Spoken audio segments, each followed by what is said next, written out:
Assalamualaikum warahmatullahi wabarakatuh. Perkenalkan, nama saya Muhammad Fadlisan dari kelas 11 TKJB asal sekolah SMK Negeri 2 Banjarmasin. Di sini saya akan memberikan eh, penjelasan sedikit mengenai komunikasi data.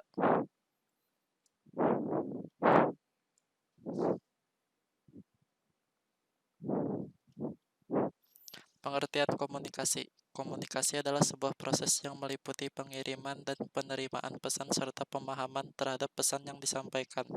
Dalam komunikasi terdapat beberapa kegiatan yang dilakukan oleh pengirim pesan dan penerima pesan, yaitu mendengarkan, berbicara, dan melakukan pengamatan. Komponen utama dalam komunikasi. Yang pertama, komunikator atau sumber atau pengirim pesan adalah seseorang yang mengirimkan pesan. Yang kedua, pesan atau message adalah informasi yang akan kita kirimkan kepada communicate atau penerima pesan atau halayak sasaran. Yang ketiga, encoding. Encoding adalah proses mengambil pesan dan mengirim pesan ke dalam sebuah bentuk yang dapat dibagi dengan pihak lain. Orang yang melakukan encode disebut encoder. Yang keempat, media atau saluran komunikasi atau channel adalah media atau berbagai media yang kita gunakan untuk mengirimkan pesan. Yang kelima, decoding. Decoding terjadi ketika communicate atau penerima pesan atau halayak sasaran menerima pesan yang telah dikirimkan. Orang yang menerima pesan disebut dengan decoder. Yang keenam, communicate atau penerima pesan. Ketika komunikat atau penerima pesan menerima sebuah pesan, maka ia akan menafsirkan pesan dan memberikan makna terhadap pesan yang diterima. Yang ketujuh, umpan balik atau feedback. Apapun media atau saluran komunikasi yang digunakan untuk mengirim pesan, kita dapat menggunakan umpan balik untuk membantu kita menentukan sukses tidaknya komunikasi yang kita lakukan. Yang kedelapan, konteks. Yang dimaksud dengan konteks dalam proses komunikasi adalah situasi di mana kita melakukan komunikasi. Sebuah konteks dapat membantu menentukan gaya kita berkomunikasi. Yang kesembilan, gangguan. Dalam proses komunikasi, gangguan dapat berupa segala sesuatu yang dapat mengganggu dalam proses penerimaan, penafsiran, atau penyediaan umpan balik tentang sebuah pesan. Yang kesepuluh, efek. Yang dimaksud dengan efek dalam proses komunikasi adalah pengaruh atau dampak yang ditimbulkan komunikasi yang dapat berupa sikap atau tingkah laku komunikat atau penerima pesan. Sejarah perkembangan teknologi komunikasi dari tahun 1837 sampai sekarang. Yang pertama, telegraf. Pada tahun 1837, Samuel F. B. Morse bersama asistennya Alexander Bain menemukan alat untuk mengirim dan menerima pesan dari jarak jauh yang bernama telegraf. Pesan ini sering dinamakan pesan kabel atau kawat. Media ini sangat efektif meskipun hanya untuk orang yang paham kode Morse. Yang kedua, telepon. Pada tahun 1876, Alexander Graham Bell menemukan sebuah alat komunikasi jarak jauh yang bernama telepon. Penemuan telepon dipicu oleh permintaan penggunaan telegraf yang semakin berkembang dan meningkat. Di Indonesia, telepon lokal pertama digunakan sejak 16 Oktober 1882 yang diselenggarakan oleh pihak swasta. Yang ketiga, telegram. Pada tahun 1920-an, sebuah alat komunikasi jarak jauh bernama telegram baru dipopulerkan. Telegram berisi kombinasi kode yang ditransmisikan oleh telegraf. Meskipun tarifnya dihitung berdasarkan jumlah karakter termasuk tanda baca, namun waktu yang dibutuhkan pun sangat singkat dan tidak seperti surat. Di Indonesia, telegram dipopulerkan oleh perusahaan Telkom. Yang keempat, pager. Pada tahun 1956, sebuah alat komunikasi bernama pager ditemukan oleh Multiton Elektronik di Rumah Sakit Saint Thomas, London, oleh dokter-dokter yang sedang bertugas dalam kondisi darurat. Pager atau radio panggil merupakan alat telekomunikasi untuk menyampaikan dan menerima pesan pendek. Yang kelima, surat elektronik atau email. Pada tahun 1960, sebuah sarana mengirim surat melalui jaringan komputer yang bernama email ditemukan. Saat itu internet belum terbentuk, tetapi surat terkirim melalui jaringan yang berbentuk dari kumpulan mainframe, dan pada tahun 1980-an, email mulai bisa dipakai oleh umum. Yang keenam, internet. Pada tahun 1969, rangkaian yang membentuk internet diawali sebagai ARPANET. Rangkaian ini dibangun oleh ARPA atau United States Department of Defense Advanced Research Project Agency.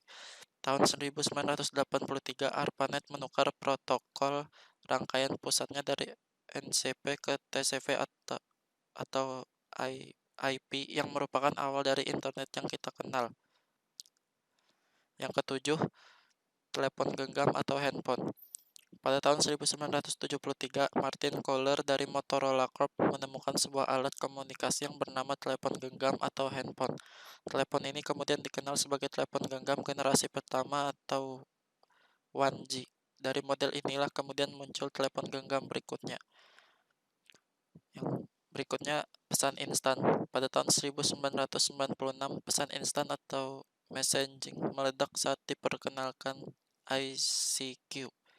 Semua ini bermula ketika orang-orang marak menggunakan teknologi secara online awal tahun 1990, dan pada saat itu para pengembang software menciptakan software chatroom. Yang terakhir, mobile chat messenger. Pada tahun 2007, sebuah teknologi yang hampir sama seperti pesan instan bernama mobile chat messenger ditemukan. Ini bisa menggantikan penggunaan layanan SMS yang lebih komplit disertai dengan fitur-fitur menarik dan notifikasi. Contohnya seperti WhatsApp, Line, Messenger, Instagram, dan lain-lain. Elemen komunikasi data. Yang pertama, pengirim. Pengirim atau sender adalah pihak yang membuat pesan dan melakukan aktivitas menyampaikan pesan tersebut kepada penerima pesan. Yang kedua, penerima. Penerima atau receiver adalah pihak yang menjadi sasaran pesan dari pengirim dan menerima pesan tersebut. Yang ketiga, bahasa data. Bahasa yang dimaksud tentunya bukan berupa bahasa seperti bahasa manusia, akan tetapi bahasa-bahasa elektronik, kode program, dan sejenisnya. Yang keempat, transmitter. Transmitter adalah alat untuk mengubah data yang dikirimkan dari perangkat keras tertentu agar menjadi sinyal analog agar dapat dibawa oleh media transmisi tertentu, kemudian diteruskan sampai ke penerima atau transmitter berikutnya. Yang kelima, encoder. Encoder adalah alat atau pihak yang melakukan pengkodean atas pesan yang ingin dikirimkan oleh pengirim. Yang keenam, decoder. Decoder adalah alat atau pihak yang melakukan pembacaan kode atau simbol atas pesan yang ingin dikirimkan oleh pengirim. Yang berikutnya, media transmisi. Media transmisi adalah sarana atau perangkat yang digunakan untuk mengirimkan data dari pengirim kepada penerima. Yang terakhir, protokol. Protokol dapat disebut sebagai sebuah alamat yang dituju pada penerima pesan dan sebaliknya. Hal yang dapat mempengaruhi komunikasi data. Yang pertama, pengetahuan. Seorang komunikator yang memiliki tingkat pengetahuan tinggi, ia akan lebih mudah memilih kata-kata atau diksi untuk menyampaikan informasi, baik verbal maupun nonverbal kepada komunikan. Yang kedua, perkembangan. Perkembangan memiliki dua aspek, yaitu yang pertama, pertumbuhan manusia. Misalkan cara menyampaikan informasi kepada anak balita dengan remaja tentu saja berbeda. Yang kedua, keterampilan menguasai bahasa. Misalnya, jika kita menghadapi remaja, maka kita lebih baik mengetahui bahasa-bahasa yang digunakan dalam kesehariannya, atau disebut dengan bahasa gaul. Berikutnya, persepsi. Persepsi adalah suatu cara seseorang dalam menggambarkan atau menafsirkan informasi yang diolah menjadi sebuah pandangan. Pembentukan persepsi ini terjadi berdasarkan pengalaman, harapan, dan perhatian. Yang keempat, peran dan hubungan. Peran dan hubungan memiliki pengaruh dari proses komunikasi tergantung dari materi atau permasalahan yang ingin dibicarakan, termasuk cara menyampaikan informasi atau teknik komunikasi. Yang kelima, lingkungan. Lingkungan yang nyaman dan kondusif biasanya dapat berpengaruh baik terhadap proses komunikasi. Adapun faktor yang mempengaruhi lingkungan adalah sebagai berikut. Yang pertama, nilai dan budaya atau adat. Nilai dan budaya atau adat menjadi kacamata yang dijadikan tolak ukur untuk komunikasi, pantas atau tidak pantas, agar komunikasi terjalin dengan baik. Yang kedua, stimulus eksternal. Stimulus eksternal adalah faktor-faktor yang mempengaruhi komunikasi dari luar, misalnya suara bising. Yang ketiga, jarak. Jika komunikator dan komunikan berjarak cukup jauh, maka komunikator akan sulit menciptakan komunikasi yang baik kepada komunikan. Berikutnya, emosi. Emosi adalah reaksi seseorang dalam menghadapi suatu kejadian tertentu. Selanjutnya, kondisi fisik. Semua indera memiliki fungsi-fungsi yang digunakan dalam kelangsungan komunikasi. Yang terakhir, jenis kelamin. Laki-laki dan perempuan memiliki perbedaan dalam berkomunikasi, dapat dilihat dari gaya berbicara dan interpretasi.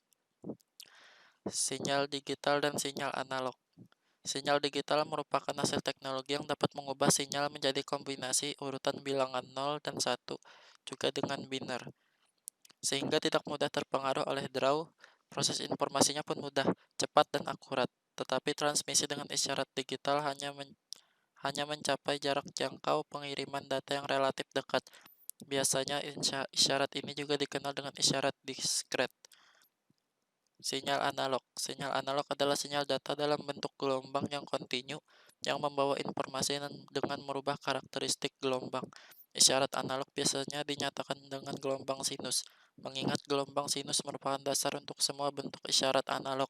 Dengan menggunakan sinyal analog, maka jangkauan transmisi data dapat mencapai jarak yang jauh, tetapi sinyal ini mudah terpengaruh oleh noise atau gangguan. Simplex, half duplex, dan full duplex. Apa yang dimaksud dengan simplex? Simplex adalah salah satu bentuk komunikasi antara dua belah pihak di mana sinyal-sinyal dikirim secara satu arah. Transmisi secara simplex terjadi di dalam beberapa teknologi komunikasi seperti siaran televisi atau siaran radio. Yang kedua, half duplex. Half duplex merupakan sebuah mode komunikasi di mana data dapat ditransmisikan atau diterima secara dua arah, tapi tidak dapat secara bersama-sama. Contoh paling sederhana adalah walkie-talkie. Untuk berkomunikasi pada waktu tertentu, hanya salah satu di antara mereka yang dapat berbicara, sementara pihak lainnya mendengar. Jika kedua-duanya mencoba untuk berbicara secara serentak, maka akan terjadi kondisi collision atau tabrakan. Yang ketiga, full duplex. Full duplex merupakan komunikasi yang dilakukan oleh dua pihak yang akan mengirimkan dan menerima informasi dalam waktu yang sama. Dalam komunikasi full duplex, dua pihak yang saling berkomunikasi akan mengirimkan dan menerima informasi dalam waktu yang sama, dan umumnya membutuhkan dua jalur komunikasi. Contohnya adalah switch. Apa yang dimaksud dengan transmisi serial? Transmisi serial adalah transmisi data di mana dalam satu satuan waktu hanya satu bit yang disalurkan. Dengan demikian, data yang terdiri atas banyak bit dikirim secara berurutan satu persatu. Setiap komputer diperlengkapi dengan saluran serial atau serial port, yaitu RS-232C, yaitu saluran yang bisa menerima atau mengirim data secara serial. Transmisi paralel. Transmisi paralel adalah transmisi data di mana dalam satu satuan waktu beberapa bit, biasanya 8 bit, bisa disalurkan bersamaan. Pada komputer tersedia juga saluran paralel atau parallel port, misalnya saluran yang dihubungkan dengan printer ketika akan mencetak data. Teknik pengiriman baseband. Transmisi baseband adalah transmisi yang menggunakan sinyal digital untuk mengirim data melalui media sebagai satu saluran. Dalam teknik ini, satu sinyal mengambil seluruh bandwidth media jaringan untuk transmisi. Sinyalnya hanya memiliki jarak yang pendek. Selanjutnya, perangkat mengirim dan menerima data menggunakan saluran tunggal atau kabel. Mengirim dan menerima tidak dapat terjadi pada saluran yang sama secara bersamaan. Oleh karena itu, transmisi baseband bersifat dua arah. Baseband menggunakan time division multiplexing. Contoh baseband adalah Ethernet. Teknik pengiriman broadband. Transmisi broadband adalah transmisi yang mengirim data menggunakan sinyal analog. Dalam transmisi broadband dimungkinkan secara bersamaan melalui berbagai frekuensi yang berbeda. Tipe transmisi ini searah. Dengan kata lain, pengiriman data hanya terjadi pada satu arah pada satu waktu. Oleh karena itu, dalam transmisi broadband, ia hanya dapat mengirim atau menerima, tetapi tidak dapat melakukan keduanya secara bersamaan. Broadband adalah teknik transmisi data yang mentransmisikan lebih dari satu data bersama-sama menggunakan isyarat pembawa atau sinyal karir, sehingga data-data tersebut dapat dikirim dengan satu media atau kanal yang sama. Transmisi broadband menggunakan multiplexing divisi frekuensi. Contoh broadband adalah TV kabel, Wi-Fi, dan komunikasi powerline. Perkembangan generasi jaringan seluler yaitu ada 1G, 2G, 3G, 4G, dan 5G. Jaringan 1G. Jaringan 1G adalah teknologi jaringan generasi pertama. Teknologi jaringan pertama ini mengacu pada teknologi yang sudah digunakan pada alat komunikasi seluler alias ponsel. Jaringan 1G hadir menggunakan jaringan yang memakai sistem analog. Istilah kerennya disebut AMPS atau Advanced Mobile Phone System. Jaringan 1G ini pertama kali dipakai pada tahun 1970 ketika teknologi mikroprosesor ditemukan untuk kebutuhan teknologi komunikasi nirkabel. Jaringan 1G adalah jaringan yang hanya bisa mengirim dalam bentuk suara saja. Yang kedua, jaringan 2G. Jaringan 2G adalah teknologi jaringan generasi kedua. Teknologi ini diperkenalkan secara komersial pertama kali oleh Radio Linja pada tahun 1991. Pada jaringan generasi kedua inilah ponsel berevolusi. Tidak hanya mendukung teknologi pengiriman suara, tetapi juga teks atau yang kemudian dikenal sebagai SMS. Jaringan 3G. Jaringan 3G adalah teknologi jaringan generasi ketiga. Jaringan 3G adalah teknologi jaringan generasi ketiga. Kehadiran jaringan 3G membuat telepon seluler atau HP kini bisa dipakai untuk kirim email lebih cepat, kirim pesan instan, menonton video, bahkan teknologi untuk video call. Karena fungsinya yang bisa dipakai untuk internetan, jaringan 3G kemudian disebut sebagai mobile broadband. Teknologi jaringan 3G pertama kali hadir secara komersial dimulai pada tahun 2001 di Jepang oleh NTT Docomo. Tahun 2002, Korea Selatan pun memakai teknologi yang diklaim mampu melakukan transfer data sampai 2 Mbps. Yang keempat, jaringan 4G. Jaringan 4G adalah teknologi jaringan generasi keempat. Jaringan 4G ini memiliki spektrum yang berbeda dengan jaringan 2G atau 3G. Karena hal tersebutlah pengembangan 4G di Indonesia cukup lambat, karena penerapannya sedikit berbeda jika dibandingkan ketika operator beralih dari 2G ke 3G. Teknologi jaringan 4G sendiri hadir pertama kali pada 14 Desember 2009 lewat operator seluler Telia Sonera di Stockholm dan Oslo. Di Indonesia, jaringan 4G dimulai pada tahun 2015 dan kini menjadi jaringan yang bisa diandalkan untuk mengakses berbagai konten di internet. Yang terakhir, jaringan 5G. Jaringan 5G adalah teknologi jaringan generasi kelima. Teknologi ini adalah teknologi jaringan seluler yang menggantikan jaringan 4G. Kecepatannya sudah memakai ukuran Gbps bukan Mbps lagi. Karena hal ini, jaringan 5G bakal memiliki pita frekuensi yang lebih lebar, sehingga lalu lintas data tidak akan terlalu sibuk seperti halnya jaringan 4G. Kehadiran jaringan 5G bakal jadi jembatan bagi dunia untuk memasuki industri 4.0. Ketika dunia memasuki industri 4.0, diramaikan banyak berbagai tugas dan pekerjaan bakal dibantu oleh mesin dan internet yang cepat. Sekian dari saya ucapkan terima kasih. Apabila ada kesalahan mohon dimaafkan. Saya akhiri. Wassalamualaikum warahmatullahi wabarakatuh.